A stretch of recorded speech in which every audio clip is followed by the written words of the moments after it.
كتير جدا من اللي هم منخرطين قوي في السوشيال ميديا بقوا متوحدين مع الجهاز ده، بفتحه كل شويه، براقبه كل شويه، بقوا 5 لايك، بقوا 7 لايك، بقوا 10 لايك، بقى 2 كومنت، بقى 3 كومنت، بقى الريت شكله ايه، بقى الانجيجمنت شكله ايه. لما بيعمل ده على طول هو بيبتدي ينسلخ من العالم الواقعي بتاعه، ينخرط في الجهاز اللي في ايده، وكانه عدد اللايكات وعدد الانجيجمنت بتاعه والكومنتات هي اللي بتخلق كيانه. من غير الكيان ده، من غير الجهاز ده ما يقول له انت مين، هو مش حاسس بنفسه، هو مش شايف انه له اي مقومات كويسه. وعشان يفضل متمحور ومتمركز وواخد الجهاز ده متوحد معاه، هو بيفقد علاقاته باللي حواليه. بنلاحظ انه كتير جدا منهم بقوا ما عندهمش قدره على الحوار وعلى اداره الحوار، وعلى ان هم يبقوا منخرطين في اكتيفيتيز او انشطه الاسره بتعملها مع بعض. تيجي تقول له ايه، طب تعالى نلبس وننزل، طب اوكي انا لبست، طب اوكي انا واقفه على الباب، طب اوكي. هي دخلت ولبست وجهزت واقفه على الباب وهو لسه ماسك الجهاز مش قادر يسيبه، حاسس انه هتفوته لايكايه، حاسس انه هيفوته كومنتايه ما يجاوبش عليها على طول. واحذروا من انه البلاتفورمز دي كلها بتشد اللي عندهم استعداد للكلام ده وتخليهم دايما قاعدين مندخلين جواه. فانت اللي لازم بارادتك تحدد ان في وقت سكرين تايم انا بتابع فيه،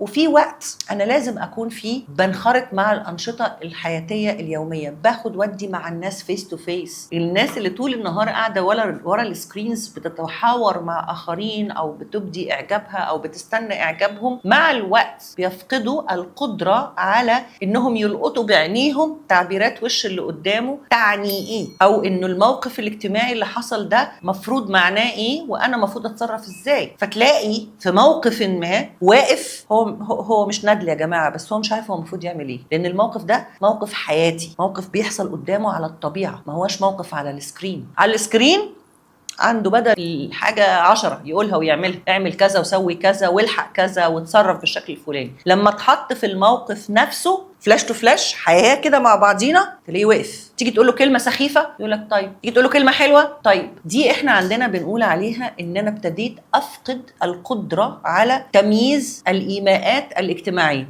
اما بكشر انت عارف ان انا مكشره دلوقتي، لما بضحك انت عارف ان انا بضحك دلوقتي، لما ببص لك بطرف عيني كده انت عارف النظره دي معناها ايه. كل تعبير من الوش له معنى بيترجم في ذهننا الى انه ده معناه ايه وحصل ليه ومفروض اعمل ايه. الحاجات دي كلها مش موجوده على السكرينز، كلها ايموجيز، ما هياش معبره، ما هياش زي ما ان انا اشوف البعد الانساني في التعامل مع بعض. فعشان كده اذا كنت من النوع اللي ماسك طول النهار التليفون في ايدك وبتجري ورا اللايكات وبتجري ورا الانجيجمنت وبتجري ورا الاعداد، اعرف ان انت بتخسر كتير من اقرب الناس حواليك. اقرب الناس حواليك حاسين ان انت مش معاهم، حتى لو كانت علاقتك بيهم علاقه مفروضه، لانه اخ، اخت، ام، اب، زوج، زوجه، ابن، ابنه، دي علاقات ثابته في حياتنا. فخلاص انا فقدتها، انا موجود في العلاقه دي حبر على ورق لكن مش موجود فيها فعلا.